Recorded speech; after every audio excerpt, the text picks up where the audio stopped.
Wassalatu wassalam asrofil anbiya'i wal mursalin wa ala alihi wa sahbihi ajma'in. Amma ba'du. Rabbi shrah li sadri wa yassir li amri wa hlul 'uqdatam min lisani yafqahu qawli. Yang pertama, salam kepada Ustadz Johani Suhaili yang kami hormati. Terima kasih sudah berkenan hari ini untuk memberikan ilmu dan tausiahnya kepada kita semua. Yang kedua, tidak lupa kami ucapkan terima kasih kepada bapak-bapak, ibu-ibu, teman-teman semua yang sudah menyempatkan diri untuk bisa join bergabung di pengajian pagi hari ini. Alhamdulillah rabbil alamin, puji syukur kita panjatkan kehadirat Allah Subhanahu wa taala atas segala rahmat taufik dan hidayahnya. Maka pada hari ini kita semua diberikan kesehatan, kesempatan, keberkahan, hidayah dan inayahnya sehingga bisa bertatap muka, bersilaturahmi di dalam pengajian Zoom Sabtu pagi ngadem ke hati. Hari ini spesial karena yang memberikan tausiah nanti insya Allah adalah Ustadz Johani Suhaili, Pak Kajijo saya biasa memanggilnya, ini adalah teman baik saya yang sering sekali saya berdiskusi berlangsung taruh dengan beliau. Salah satu ilmunya yang saya terapkan sampai hari ini adalah Pak RT kudu sabar, kudu ikhlas, karo kudu kusnudan kepada Allah dan untuk semua orang. Karena saya pernah sedikit ngedrop, boleh cerita sedikit ya? Moga Pak RT. Kita sudah berusaha maksimal kok hasilnya mak plekutik sementara sing mau beliau kok koyone gamping. Nah itu saya sempat curhat dengan beliau, akhirnya ya itu tadi keluar 3 kata-kata itu tadi, gue kudu sabar, kudu ikhlas dan kudu kusnudan kepada Allah. Atur nuwun ya Pak Kajijo. Sami-sami Pak RT. Guna menyingkat waktu, marilah pengajian pada hari ini kita mulai dengan membaca basmalah bersama-sama. Bismillahirrahmanirrahim. Untuk selanjutnya, monggo Pak Kajijo, waktu dan tempat, silakan. Terima kasih. Assalamualaikum. Waalaikumsalam. Bismillahirrahmanirrahim. Assalamualaikum warahmatullahi wabarakatuh. Alhamdulillahirabbil alamin. Asyhadu an la ilaha illallah wa asyhadu anna Muhammadan abduhu wa rasuluh la nabiyya ba'da. Rabbis shrah li sadri wa yassir li amri wahlul 'uqdatam min lisani yafqahu qawli. Amma ba'd. Bapak-bapak, ibu-ibu sekalian, alhamdulillah pagi ini Allah izinkan kita untuk sama-sama berdiskusi, ngobrol, silaturahim yang utama di kesempatan Sabtu pagi kali ini. Kebetulan saya yang diminta oleh Pak RT, kami biasa memanggilnya Om Budi itu Pak RT. Pak RT minta saya untuk bukan tausiah ya, saya itu nggak berani kalau ngasih tausiah. Jadi sekedar omong-omong, bincang-bincang. Kemudian saya koreksi juga, tadi Pak RT bilang Ustadz Jo gitu, saya bukan Ustadz, tapi saya cuma pernah belajar ngaji, kemudian mengajarkan ngaji, gitu aja. Jadi nanti kabotan saya bawa Ustadz.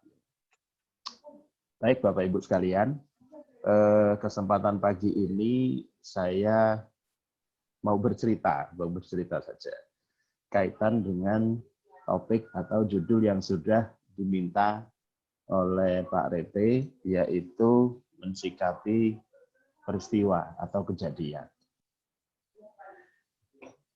Secara bahasa, peristiwa itu sendiri adalah sesuatu yang menimpa atau yang dialami oleh seseorang atau sekelompok orang pada suatu waktu tertentu. Jadi sesuatu yang menimpa atau dialami oleh seseorang atau sekelompok orang pada suatu waktu tertentu. Yang menimpakan ini siapa? Kemudian yang menentukan waktunya itu siapa? Kita pasti semua bersepakat bahwa yang menimpakan itu adalah Allah Subhanahu wa taala.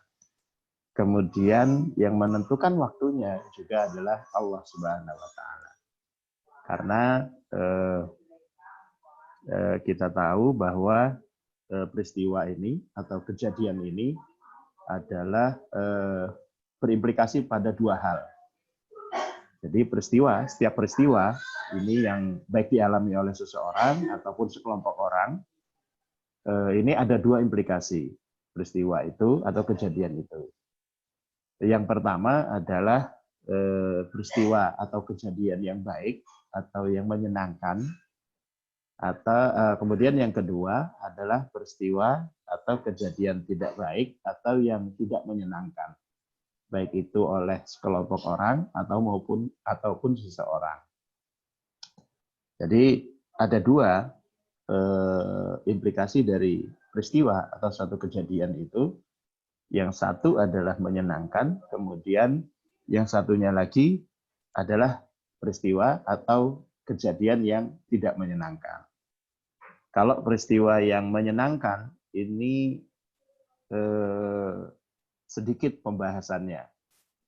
Jadi menyenangkan anaknya lulus, kemudian dia yang lama menunggu kehadiran seorang putra atau putri sudah lama menunggunya, itu peristiwa-peristiwa yang menyenangkan. Nah, yang agak panjang memang cerita ini ketika peristiwa atau suatu kejadian itu adalah hal yang tidak baik atau tidak menyenangkan. Ini ceritanya banyak. Karena macam-macam orang yang mensikapi ketika peristiwa ini tidak baik atau tidak menyenangkan. Namun demikian, saya akan coba mengawalinya dari sebuah hadis. Nun sewu ini baca kerpean dulu, mergo nggak hafal ini karena bukan ustadz. Di dalam hadis riwayat Muslim nomor 2999 disampaikan bahwa sungguh menakjubkan keadaan seorang mukmin. Sungguh menakjubkan keadaan seorang mukmin, seluruh peristiwa yang dialaminya itu baik baginya. Ini tidaklah didapati kecuali pada seorang mukmin.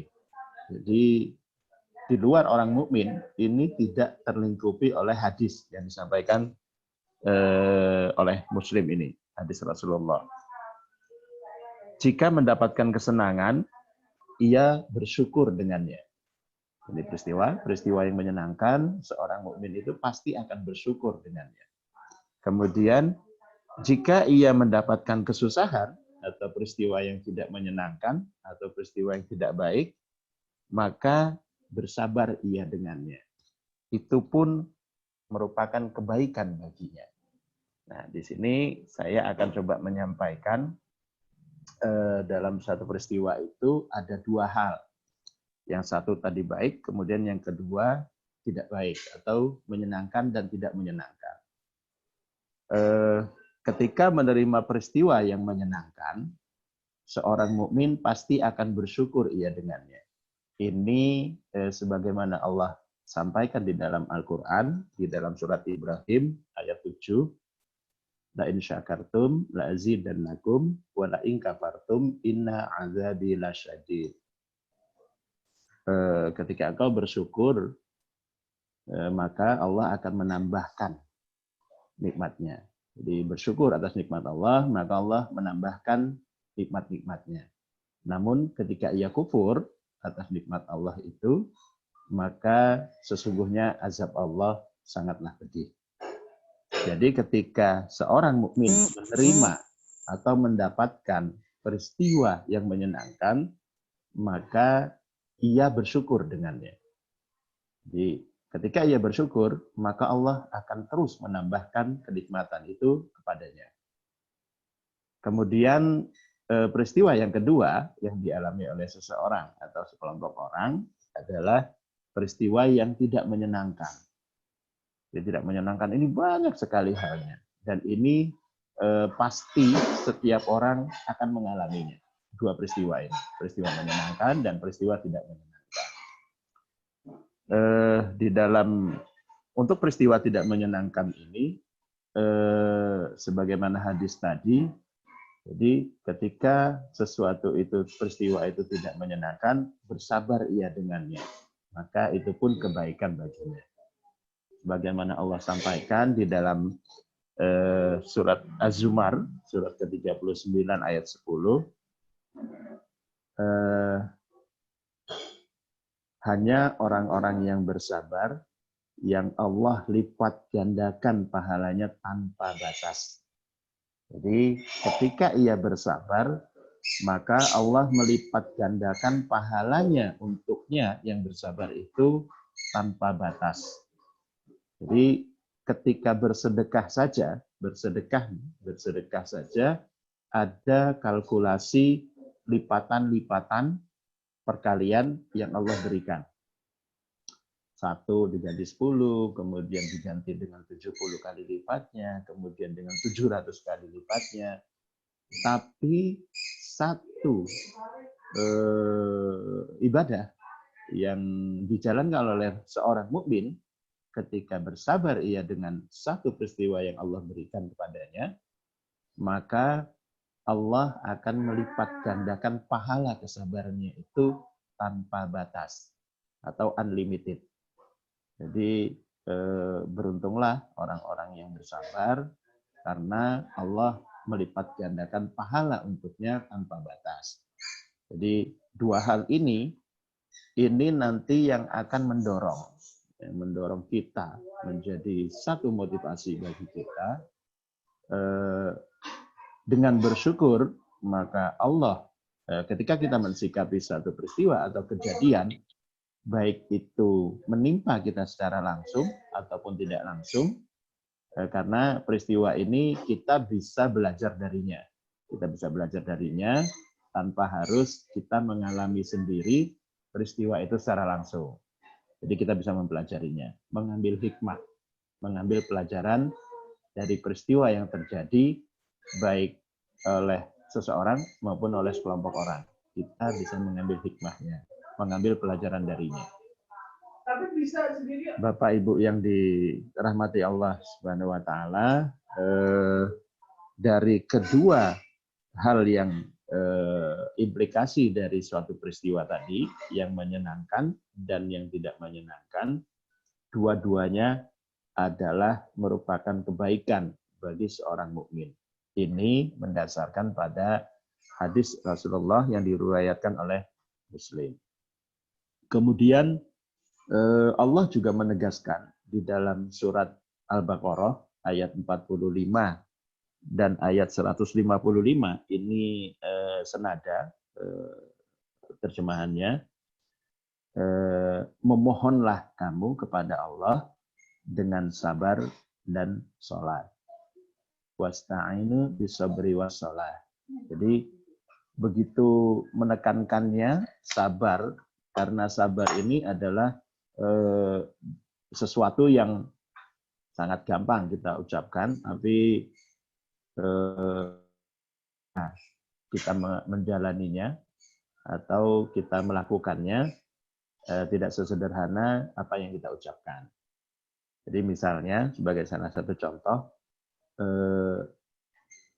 kita Allah berikan satu peristiwa yang itu tidak mengenakkan. Jadi sesuatu yang sabar ini dekat sekali dengan peristiwa yang rata-rata tidak enak, tidak menyenangkan buat kita atau buat sekelompok orang.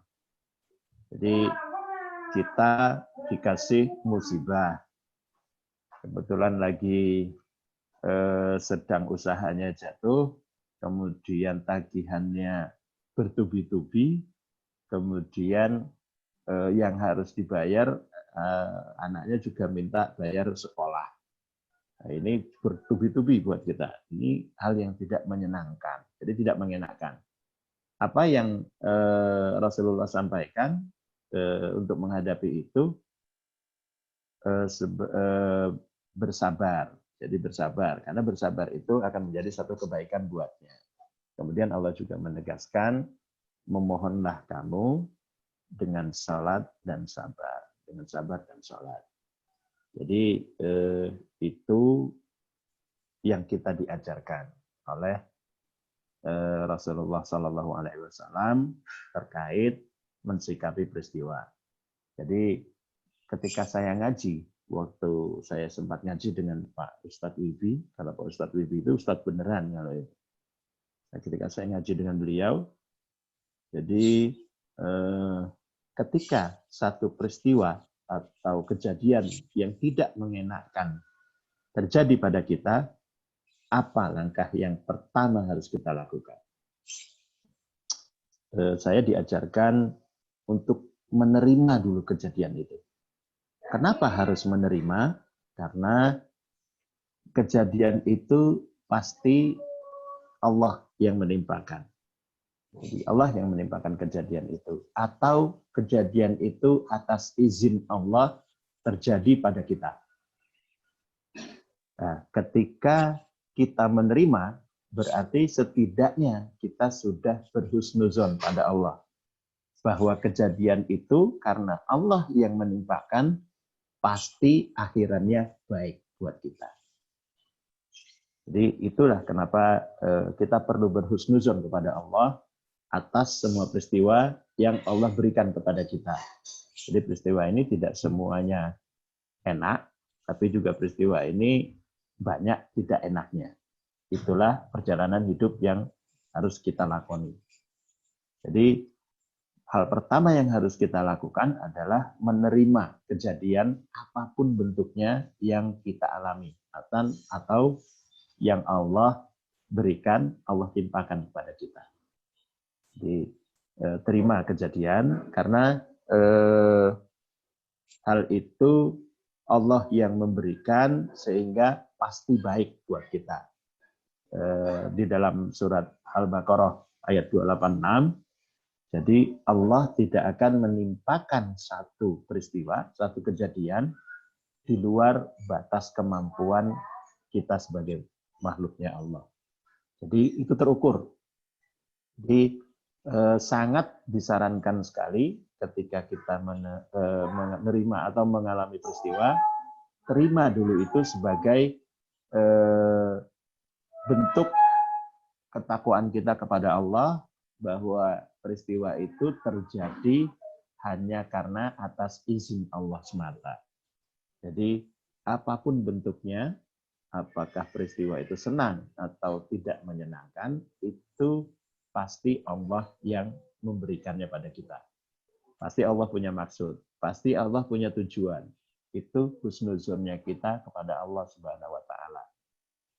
Bapak Ibu yang dirahmati Allah, jadi yang pertama adalah kita menerima dulu peristiwa itu. Jadi kita terima bahwa ini sebagai ujian dari Allah Subhanahu wa taala untuk kita. Kita terima, minimal kalau bahasanya Pak Wibi itu, ini saya nyadur ini. Kalau istilahnya Pak Ustadz Wibi itu, jadi dengan menerima setidaknya kita sudah menghormati yang memberi izin peristiwa itu terjadi pada kita. Jadi kita menerima peristiwa itu terjadi pada kita. Terima dulu. Dan ini teman-teman saya yang ada di sini, ini yang sudah melalui proses itu Om Sugeng, itu sudah. Jadi peristiwa yang menakjubkan buat dia. Kemudian itu dengan proses, kemudian ujung dari peristiwa yang tidak mengenakan itu menjadi pengalaman berharga, kemudian Allah kembalikan segala sesuatunya seperti semula. Bapak Ibu yang dirahmati Allah, jadi sedikit memang yang saya bisa sampaikan terkait dengan peristiwa ini atau kejadian ini. Intinya bahwa sebagai seorang mukmin kita wajib hukumnya untuk berhusnuzon kepada Allah atas peristiwa apapun yang Allah berikan kepada kita sebagai makhluknya. Jadi Allah pasti punya tujuan, Allah pasti punya maksud.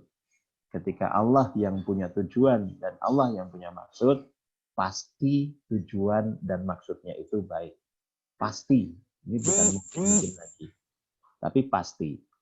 Ketika kita berhusnuzon sama Allah, maka itu bagian dari sikap yang kita ambil. Ada dua.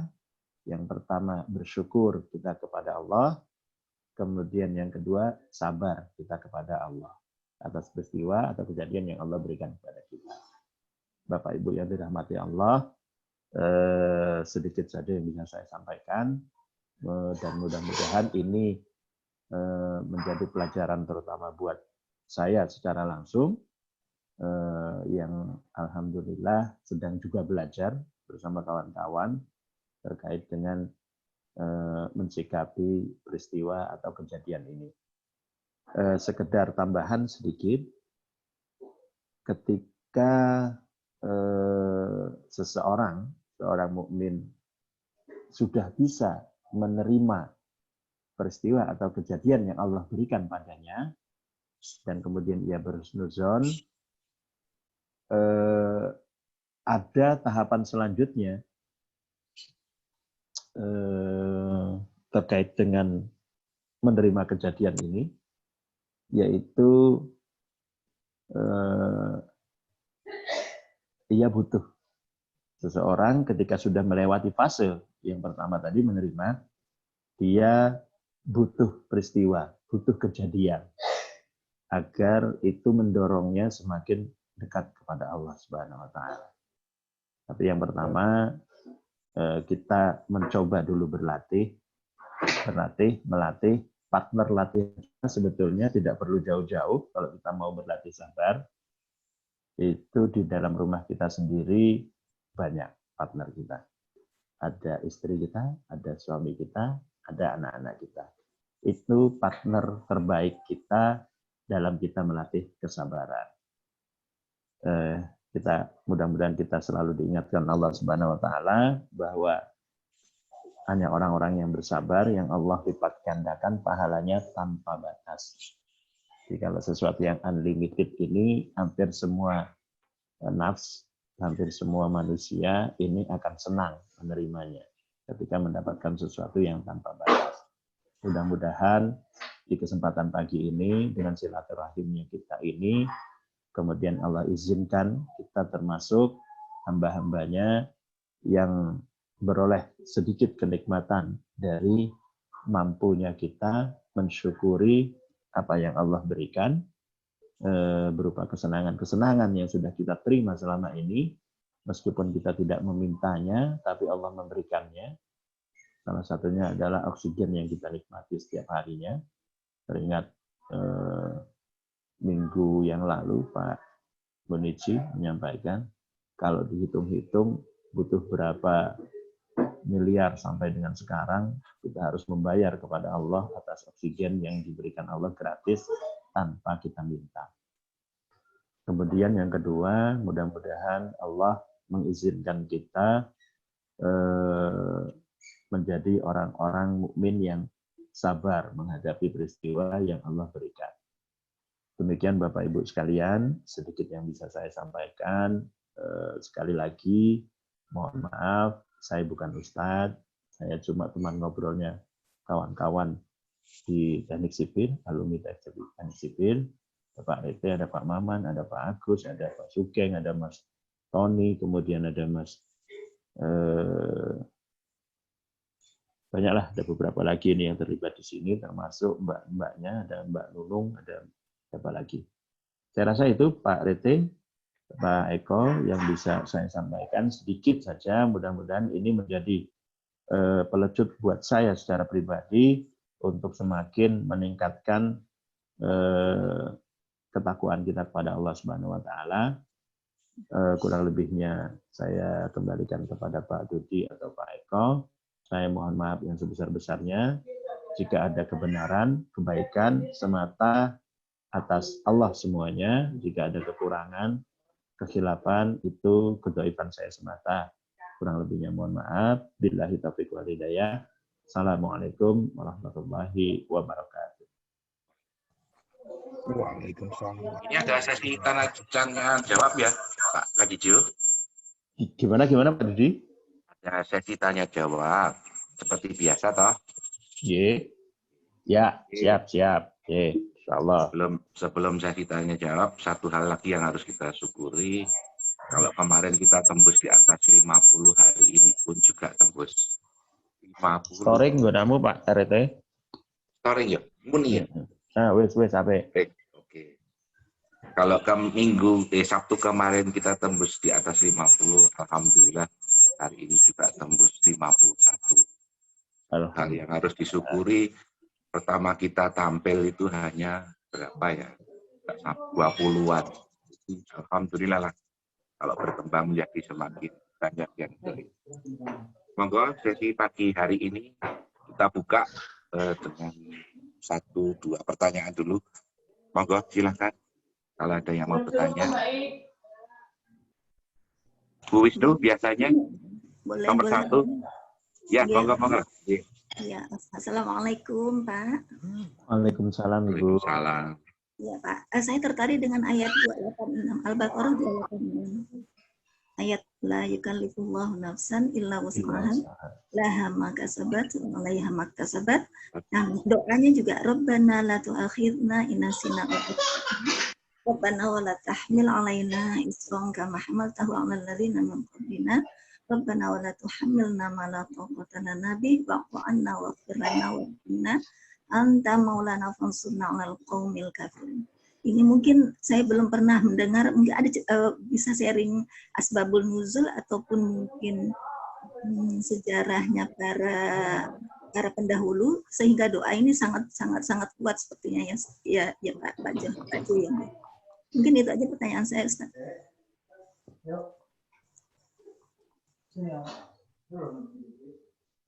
Mau Tajud langsung satu lagi apa mau langsung dijawab?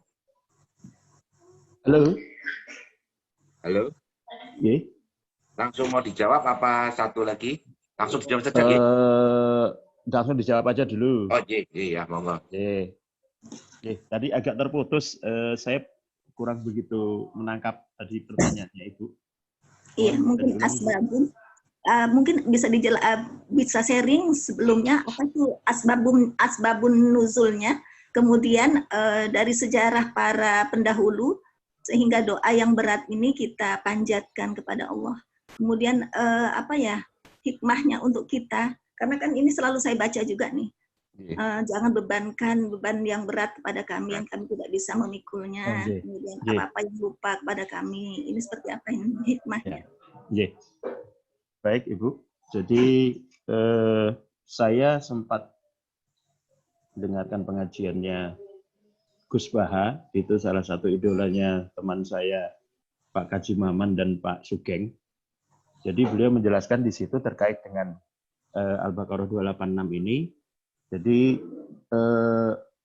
sungguh beruntung umatnya Nabi Muhammad karena di dalam Al-Baqarah 286 itu Allah menjamin umatnya Nabi Muhammad.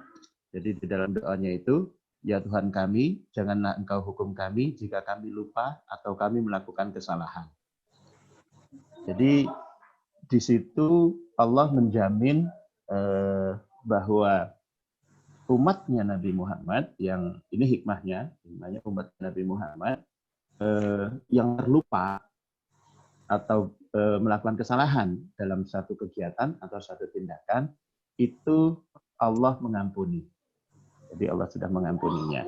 Itu hikmah dari doa yang ada, salah satu doa yang ada di dalam Al-Baqarah 286. Kemudian beberapa hal yang terkait dengan itu, implikasinya terutama yang paling menarik adalah Allah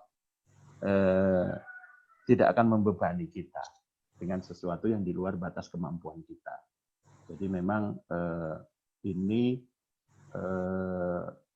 salah satu kisahnya adalah Allah turunkan nabi-nabi sebelumnya yang ini semuanya selalu diuji oleh kaumnya. Bahkan ada yang tidak hanya dihinakan, tapi juga dibunuh oleh kaumnya.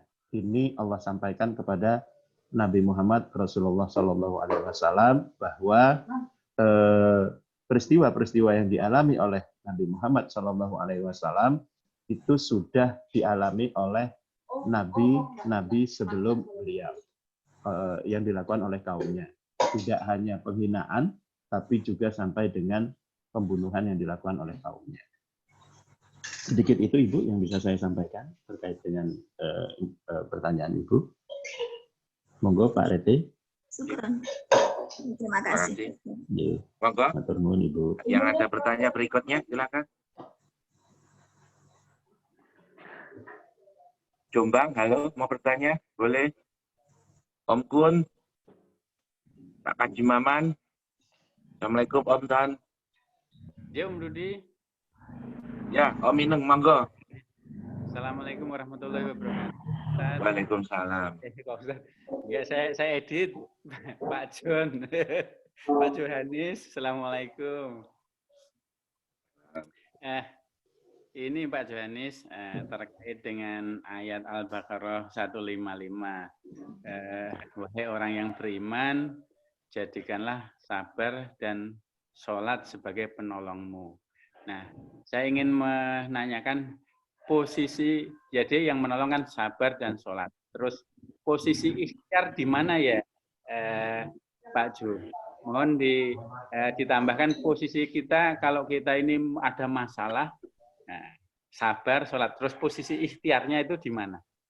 Posisi ikhtiar kita sebagai manusia itu seperti apa? Terima kasih, Pak Jo. Nggih, Bapak. Jadi kita nanti satu pertanyaan langsung dikasih Budi ya. Ya. Supaya sayanya tidak lupa. Seperti biasa. Iya, maklum sudah setengah Faktor abad. Nomor cantik kok. Oke, jadi Pak Winengku tadi ya? Winengku.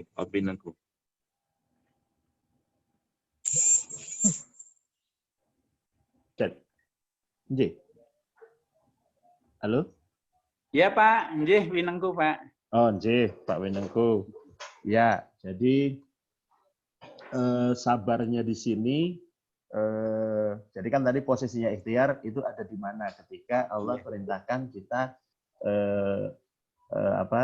memohon dengan sabar dan sholat. Jadi sholat itu sudah merupakan satu ikhtiar. Jadi sholat itu sudah merupakan satu ikhtiar yang kemudian itu isinya doa. Jadi ketika kita mendapatkan satu masalah atau persoalan, rata-rata nih masalahnya yang nggak enak sih kan. Jadi ketika kita mendapatkan satu masalah, kemudian ikhtiar kita adalah yang pertama kali kita lakukan adalah kita sholat.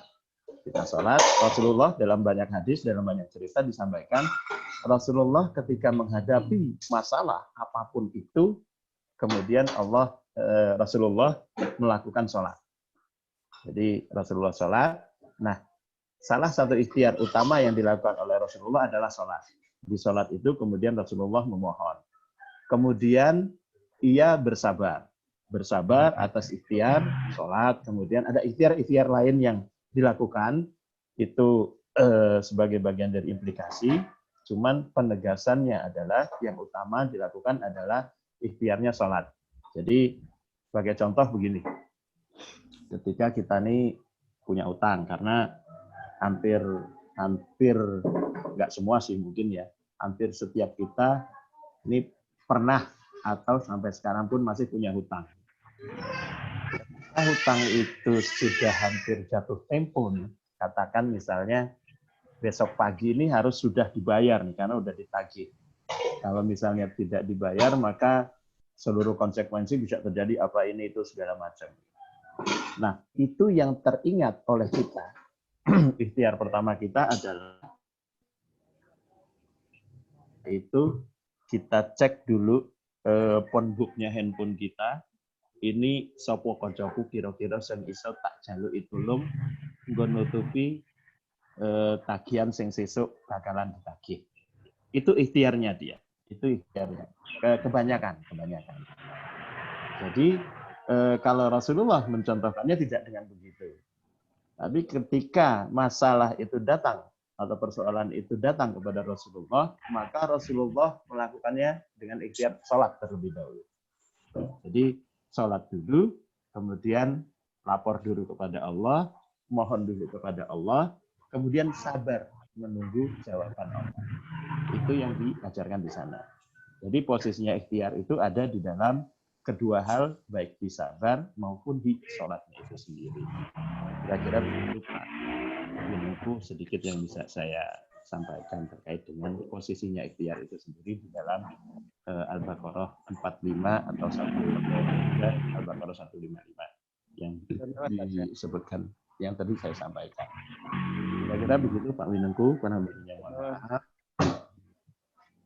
Monggo Pak Rete. Monggo, ada lagi yang mau bertanya? Silakan. Jangan malu-malu. Oke, Pak Dudi. Ya. Siap, monggo. Ya. Oke, Pak. Do. Sebut nama. Hah? Sebut nama no, bendo kenal. Oh, nama. Agen drilling ya. Agus. Ya. Agilan. Nah, ini Pak Du. Ya, jadi kalau kita menerima yang baik itu cenderung ya pokoknya senang aja gitu loh. Cenderung untuk bersyukurnya itu ya ke awalnya itu sedikit malahan. Tapi kalau kita ketimpa yang memangnya nggak enak, itu memang langsung ingat pada Allah. Tapi hanya masalah di sini. Jadi pada saat kita itu tertimpa dan kita ya Allah kok aku kok yang ini. Nah ini mengeluh tidak sih termasuk sabar atau malah kita semacam apa ya pertanyakan gitu loh. Dan nah ini gimana Pak Jo menurut Pak? Jadi kalau kita malah ya Allah kok aku ditimpa aku yang ini tuh ya Allah gitu lah. Jadi ini mengeluh atau sabar? Mohon penjelasan Pak Jo. Waduh aku monggo. Ya, jadi sebetulnya kalau kita mau kembali ke Al-Baqarah 286 tadi, kira-kira apa yang disampaikan Pak Agus tadi itu, ya Allah aku kok iso koyo ngene iki ya aku kok salah apa nih misalnya sampai bertanya salahku ki apa ngono kae. Nah, itu lanjutannya. Nah, itu yang paling bahaya itu kadang itu sampai ke situ. Kita tidak menyadari bahwa itu adalah rangkaian dari peristiwa-peristiwa sebelumnya yang kemudian itu Allah cobakan kepada kita. Jadi kalau kita mau kembalikan, betulnya kita kembalikan ke Al-Baqarah 286 tadi. Jadi Allah itu tidak akan menimpakan satu kejadian, satu peristiwa di luar batas kemampuan. Jadi ketika kita mengalami hal itu, seperti tadi Pak Agus sampaikan, enak-enak, menyenangkan itu, bahkan kita itu kadang lupa bersyukur gitu. Jadi wis ketok kaya biasa wae ngono.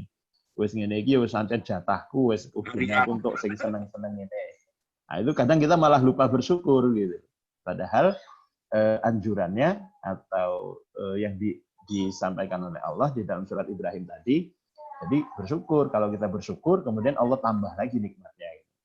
Tapi kalau kitanya kufur, nah jangan sampai tadi yang Pak Agus sampaikan tadi, mengeluh ini jangan sampai jadi satu lariknya dia akan ke kufur gitu ya, ke kufur nikmat. Jadi kufur sekarang ini lagi tren kafir gitu ya, orang itu nggak mau disebut kafir gitu, padahal sebutan kafir itu sendiri adalah sebutan yang paling baik yang Allah berikan buat orang-orang yang jadi kafir itu sendiri kufur kalau bahasa Inggrisnya itu kan cover itu menutupi gitu. Jadi orang yang kufur itu adalah orang yang menutupi nikmatnya Allah, itu orang yang kufur. Jadi bisa jadi itu orang muslim, bisa jadi non muslim gitu. Jadi dia kufur. Nah, jangan sampai dengan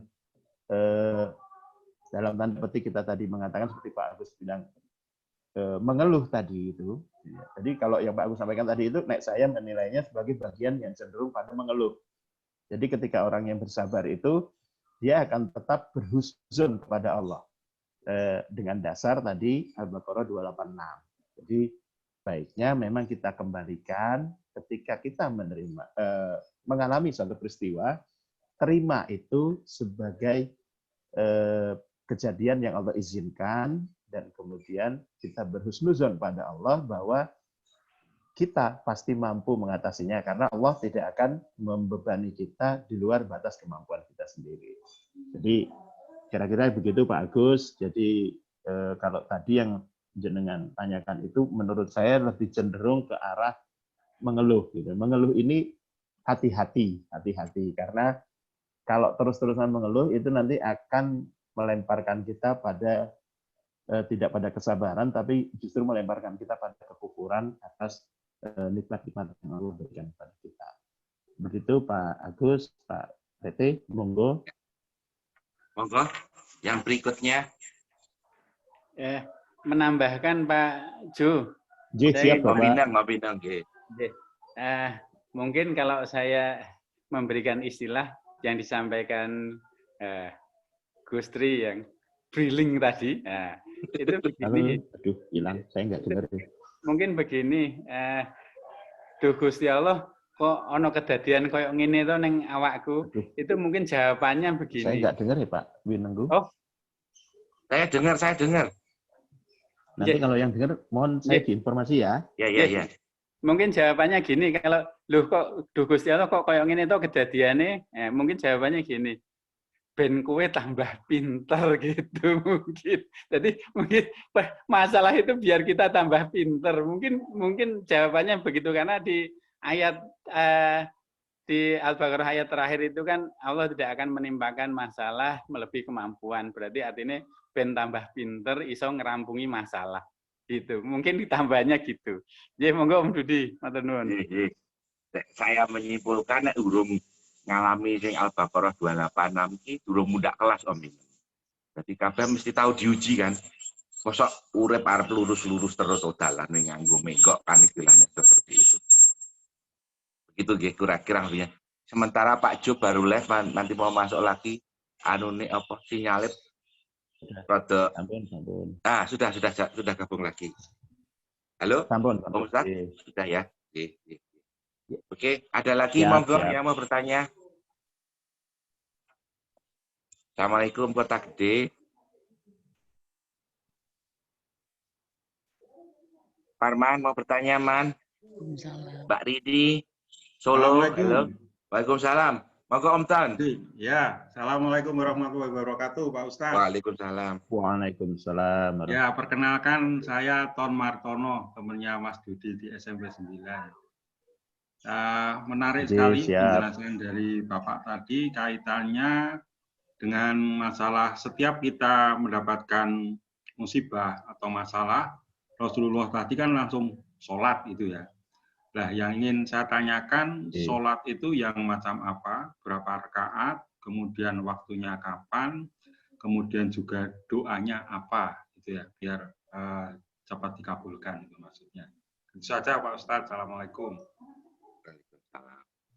Waalaikumsalam warahmatullahi wabarakatuh.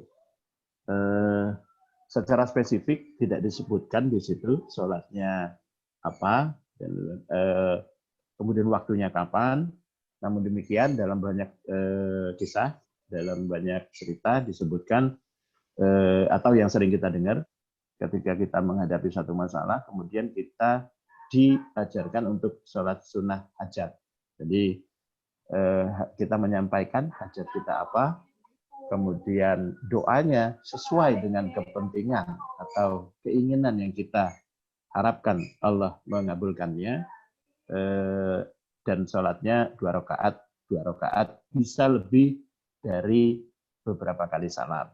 Itu monggo dipersilakan karena tidak disebutkan secara spesifik. Namun demikian bahwa ikhtiar dengan melakukan sholat ini, sholatnya itu sendiri saja sudah merupakan doa kepada Allah Subhanahu Wa Taala. Jadi kalau kita lihat mulai dari rangkaian ketika takbir, kemudian kita membaca Al-Fatihah itu sendiri aja sudah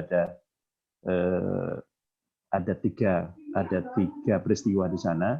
Yang pertama pengagungan kepada Allah Subhanahu Wa Taala, kemudian statement kita, iyyaka na'budu wa iyyaka nasta'in, hanya kepada Allah saja kita memohon dan hanya kepada Allah saja kita kita menyembah dan hanya kepada Allah saja kita memohon.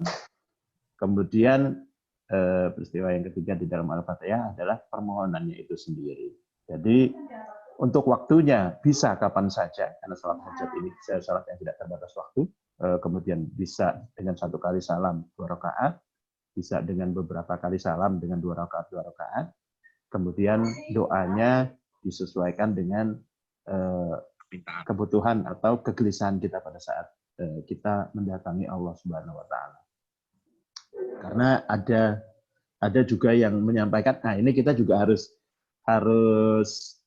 kalau bahasa saya itu harus prek itu gini maksudnya. Jadi karena tidak sedikit orang yang kemudian menjudge atau menghakimi kita dengan bahasa gini, wayayono masalah wae lalu njaluk nang Gusti Allah. Nah, itu hati-hati karena kalau saya prek gitu, biarin aja gitu. Karena kalau tidak begitu, kemudian kita adalah larinya minta ke dukun, minta kepada selain Allah. Gitu. Jadi saya prek, aku belum masalah ya. Yang penting Allah izinkan kok saya minta sama Allah, dan satu-satunya yang kita mintai tanpa batas, tanpa bosan dan tanpa anyel adalah Allah Subhanahu wa taala. Wong kita minta sama saudara kita sendiri aja soalnya lo bolak-balik menjulak-jaluk wae. Jadi kira-kira begitu Pak Ton yang bisa saya sampaikan. Jadi salatnya bisa dengan salat hajat. Kemudian sampaikan permohonan kita, waktunya bisa kapan saja. Ya. Itu kira-kira Pak Ton kurang lebihnya. Terima kasih sekali penjelasannya Pak Ustadz dari masalah sholat ya. Satu lagi yang ingin saya tanyakan, dalam realitanya kita itu kadang kalau menerima suatu musibah itu ngersulo itu loh Pak. Ngersulo ataupun wah kok terjadi padaku. Kenapa itu tidak terjadi pada orang lain? Padahal saya itu merasa misalnya ya selalu berbuat baik, selalu beramal soleh. Lah untuk apa ya, menghilangkan rasa-rasa semacam itu terus mungkin. Ya. Baik Pak Ton, ini hampir sama ini ceritanya. Ya. Saya analogikan ke Pak Rete. Pak Rete waktu itu sedang semangatnya jalannya pengajian, udah semangat pokoknya udah melakukan macam-macam ikhtiarnya udah dilakukan. Neng koncone sing gelem melu ngaji ming 3, ming 4, ming 5. Sementara tetangga itu dia tanpa ketoke, ikhtiarnya dia nggak kelihatan, tapi kok sing melu ngaji akeh banget ya. Nah, jadi yang perlu kita lakukan sebetulnya adalah kita husnuzon pada Allah. Jadi bahwa peristiwa yang tidak mengenakan itu Allah berikan kepada kita, itu pasti tidak akan melampaui batas kemampuan kita. Sebagaimana di Al-Baqarah 286 tadi. Itu dulu yang kita pegang, kita pegang. Bahkan ada teman saya yang memang dia makomnya sudah naik itu, dia itu malah justru bersyukur Allah berikan peristiwa itu kepada dia. Jadi peristiwa tidak mengenakan itu Allah berikan kepada dia karena dengan keyakinan yang dia pegang bahwa Allah tidak mungkin melampaui batas kemampuan ketika memberikan satu peristiwa, dia yakin bisa mengatasi itu dan dia justru bersyukur dengan itu. Jadi yang perlu kita lakukan sebagaimana tadi Pak Tom tanyakan adalah kita husnuzon kepada Allah. Jadi lakukan, tetap kita memohon kepada Allah, tadi memohon kepada Allah, kembali ke Al-Baqarah ayat 45 dan ayat 145 tadi, kembali kita kepada Allah, ikhtiar kita dengan sholat, kemudian bersabar kita dengan sholat kita lakukan, kemudian husnuzon kita atau berprasangka baik kita kepada Allah atas peristiwa yang kita alami. Misalnya, ini kayak aku bola-bali kok ini kok sing liyane kok orang, malah dikeke nang aku. Ini enggak enak kan gitu. Gitu nggih, Pak Tan. Jadi Ya. mudah-mudahan dengan kita berhusnuzon kepada Allah Subhanahu wa taala, berprasangka baik kepada Allah Subhanahu wa taala, maka kemudian Allah akan memudahkan segala urusannya untuk kita. Demikian Pak Ton, kurang lebihnya mohon maaf. Terima kasih sekali penjelasannya Pak Ustadz. Matur nuwun Om Dudi. Nggih. Monggo, ada lagi yang mau bertanya, silakan. Mumpung ada kesempatan. Bu Guru, matur nuwun sudah kersa join. Bu Suci, terima kasih. Ayo, monggo yang mau bertanya. Om Dudi, itu ada yang di chat yang ditanyakan, mungkin bisa dijawab dulu. Bentar, Di kolom. saya pakai handphone dan ini rada lemot. Ini dari Mbak Dia. Ada pertanyaan begini, Om Yo. Apakah manifestasi Allah tidak akan menimpakan sesuatu di luar batas kemampuan? Apakah itu harus dimintakan atau memang akan demikian tanpa diminta? Karena banyak kita lihat umat muslim dianiaya sedemikian rupa sampai di luar batas. Nah, itu bagaimana? Monggo. Ya, baik. Pertama, kita kembali ke step yang pertama tadi, bahwa peristiwa itu terjadi, baik menimpa seseorang atau sekelompok orang, atas izin Allah itu terjadi. Jadi baik itu peristiwa yang menyenangkan ataupun tidak menyenangkan. In case pertanyaan ini kaitannya dengan peristiwa yang tidak menyenangkan dan menimpa sekelompok orang. Jadi ketika Allah menstate pernyataan di dalam Al-Quran 286 itu, jadi itu peristiwa atau sesuatu yang Allah berikan itu tidak akan melampaui batas kemampuannya dari manusia. Jadi pertama memang kita husnuzon dulu kepada Allah bahwa peristiwa itu terjadi hanya atas izin Allah. Ketika itu hanya atas izin Allah, bahwa itu adalah yang terbaik. Nah, biasanya yang kayak gini ini nanti ketahuan baiknya itu setelah sekian lama. Bisa jadi kita masih ngonangi atau kita menemui, bisa jadi juga tidak. Tapi itu pasti terbaik. Jadi statement yang harus kita garis bawahi adalah semua peristiwa yang menimpa itu baik seseorang atau sekelompok orang itu pasti terbaik karena Allah yang mengizinkan peristiwa itu terjadi. Itu yang pertama. Kemudian yang kedua, kaitannya dengan hal itu, saya mengimaninya sebagai sesuatu yang itu kebaikan yang Allah berikan kepada seseorang atau sekelompok orang, dalam case tadi sekelompok orang, yang itu kita tidak tahu atau belum tahu hikmahnya apa di balik peristiwa itu terjadi. Jadi misalnya kayak satu kejadian di satu wilayah itu kita pernah ingat itu di Sulawesi kalau nggak salah, gempa yang likuifaksi itu kejadian itu menimpa hampir semua orang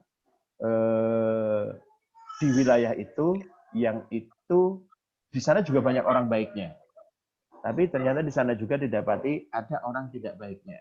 Kemudian orang-orang baik di sana cenderung tidak mengambil sikap terhadap ketidakbaikan atau keburukan yang dilakukan oleh sebagian orang di sana.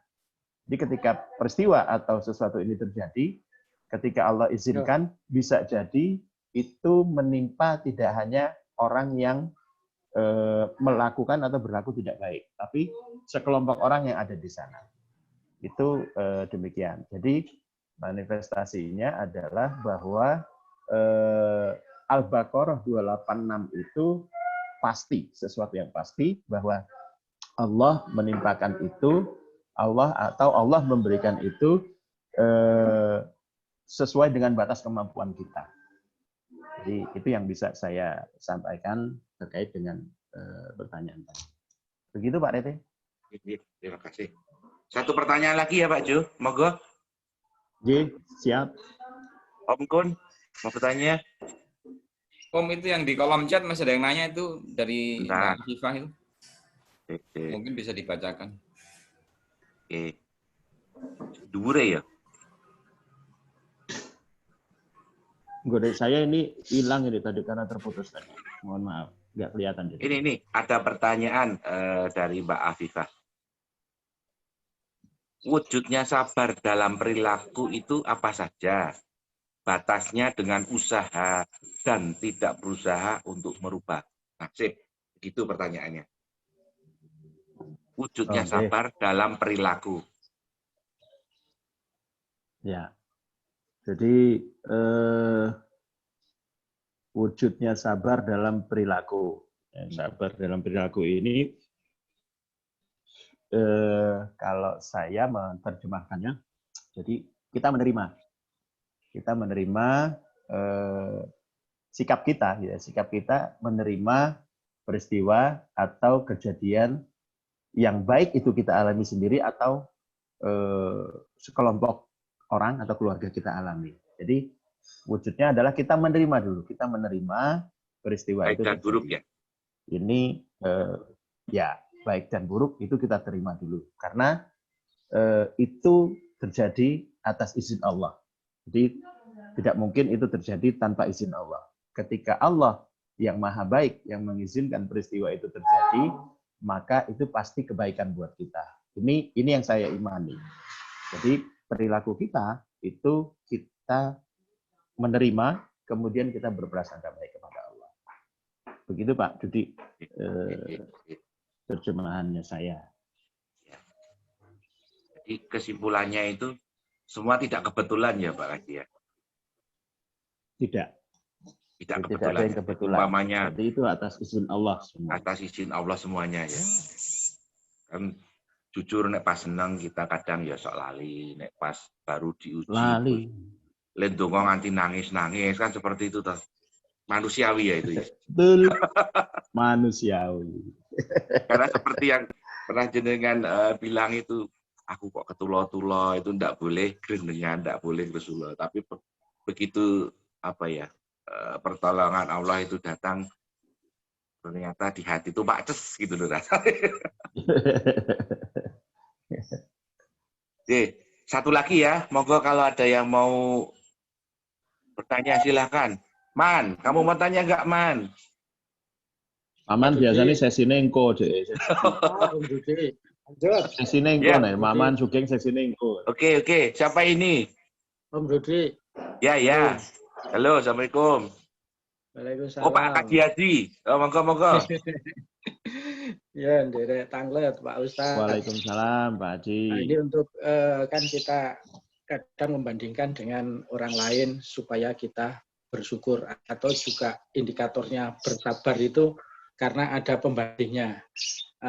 Tapi apakah boleh ini kadang jadi seolah-olah misalnya saya tertimpa musibah, nah, saya langsung untuk ngayem-ngayemi diri sendiri itu, terus saya melihat kiri kanan saya, ternyata teman saya luwih sengsara tinimbang saya gitu.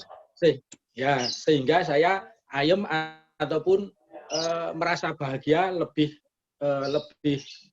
tidak sengsara lagi dibandingkan teman saya.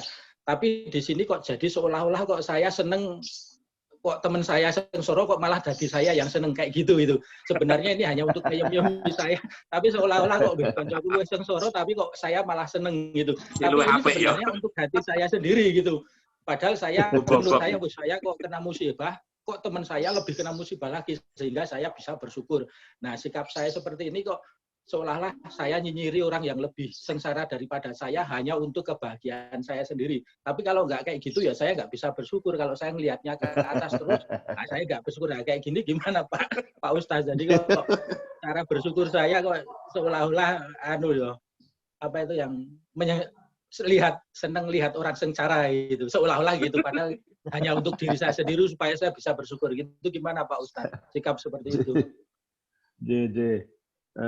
Menarik sekali ini. Jadi sebetulnya kalau dalam bahasa saya itu panjenengan bukannya senang melihat orang susah kemudian susah melihat orang senang, itu enggak. Tapi justru itu bentuk wujud syukur yang jenengan lakukan ketika menerima peristiwa atau kejadian yang Allah berikan kepada jenengan. Jadi gampangnya gini, kita orang Jawa itu lebih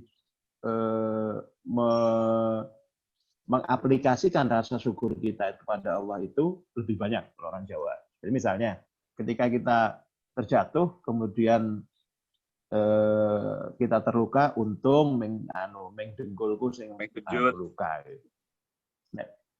Kayak ono sing tiba kayak malah tangannya sing poklek kan gitu.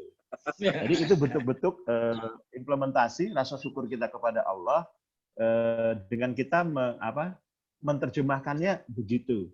Dan itu saya tidak mengkategorikan bahwa yang dengan lakukan itu adalah senang pada kesusahan orang. Tidak, itu tidak begitu. Jadi justru kita memang perlu pembanding terhadap orang lain yang mengalami peristiwa yang bisa jadi mirip atau ada kesamaan dengan kita sebagai tolok ukur rasa syukur kita kepada Allah Subhanahu wa taala. Jadi itu sesuatu yang manusiawi untuk biasanya kita lakukan. Jadi bukan kemudian kita malah senang atas penderitaan orang lain, tidak mengatakan Pak Haji. Jadi menurut saya itu jenengan sudah melakukan hal-hal yang menurut saya justru luar biasa. Bisa mensyukuri, bisa bersikap atas peristiwa yang dialami dengan rasa syukur kepada Allah Subhanahu wa taala. Yaitu metode atau caranya begitu.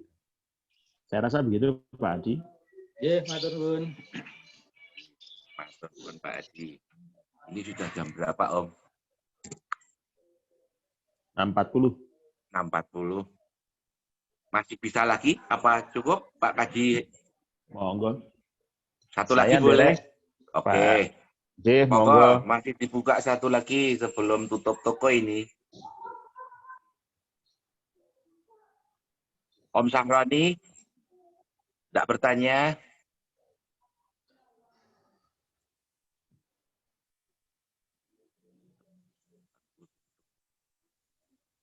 Cukup mungkin Pak. Cukup ya? Oke. Nah, sebelum ditutup, ini mohon ditampilkan wajahnya. Pak Carek, mau difoto nggak ini? Halo, Pak Carek? Pak Iko? Halo? Bisa. Bisa ya? Monggo, silahkan menampilkan wajahnya buat arsip kita. Dikira mengapusi, ternyata alhamdulillah pesertanya sudah sampai 2 minggu ini, alhamdulillah tembus 50. Halo, Assalamualaikum Erna. Terima kasih sudah join. Masih tak? Ibu dokter, terima kasih sudah join. Mbak Endah, matur nuwun sudah join. Siapa lagi ayo yang belum saya sapa? Mbak Dewi ya, balapannya ini ya. Oke, matur nuwun Mbak Dewi. Bu Guru mana ini Bu Guru? Belum dandan enggak apa-apa Bu Guru. Sudah semua, ayo nongol. Pak Carek, siap? Ya. Oke. 1, 2, 3. Satu lagi.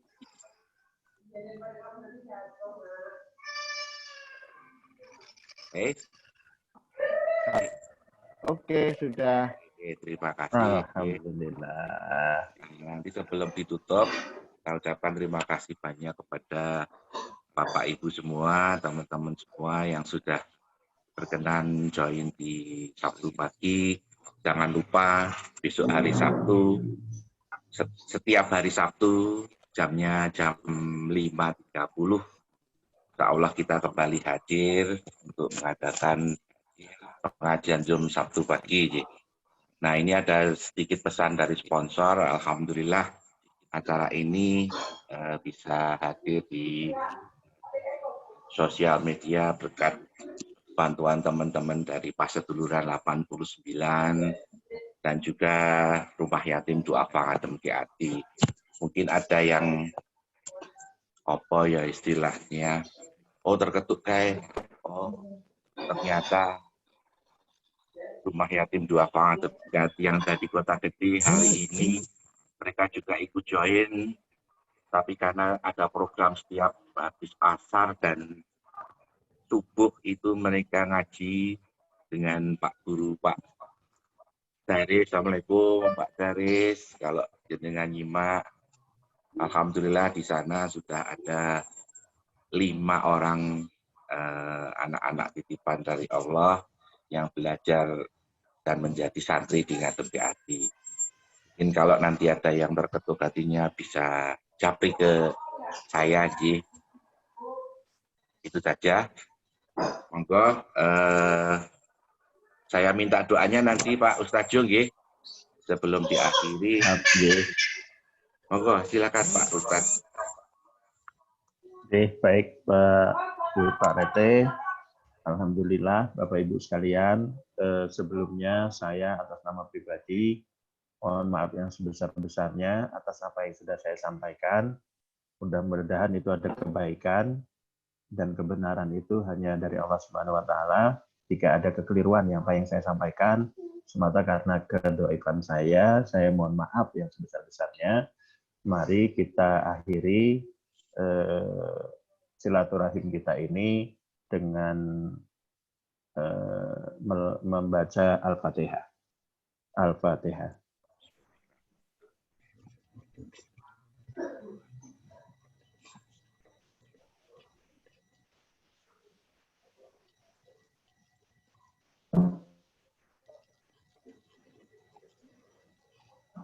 Amin, amin, amin. Terima kasih. Mudah-mudahan dengan Al-Fatihah yang kita bacakan, Al-Fatihah sebagai ummul kitab, dan doa, segala doa ada di sana. Mudah-mudahan ini menjadi kebaikan untuk kita semua. Sekali lagi, semoga silaturahim ini akan terus berjalan dengan penuh kebaikan dan membawa keberkahan untuk kita semua. Monggo Pak Didi. Marilah kita tutup doa pengajian pada hari ini dengan doa penutup majelis, nggih. Subhanakallahumma wa bihamdika asyhadu alla ilaha illa anta astaghfiruka wa atubu ilaik. Terima kasih semuanya, sampai ketemu Sabtu depan. Insya Allah nanti akan diisi oleh Pak Ustadz Asman, yaitu Ketua Takmir Masjid Siti Kauman. Semoga bermanfaat buat kita. Amin. Assalamualaikum warahmatullahi wabarakatuh. Waalaikumsalam warahmatullahi wabarakatuh. Matur nuwun, assalamualaikum. Matur nuwun Bapak-bapak semuanya. Nah, ini sesine Pak Kaji Maman karo Om Geng iki. Acara setelah ini bebas. Ayo kuwi, acarane Pak Kaji Maman karo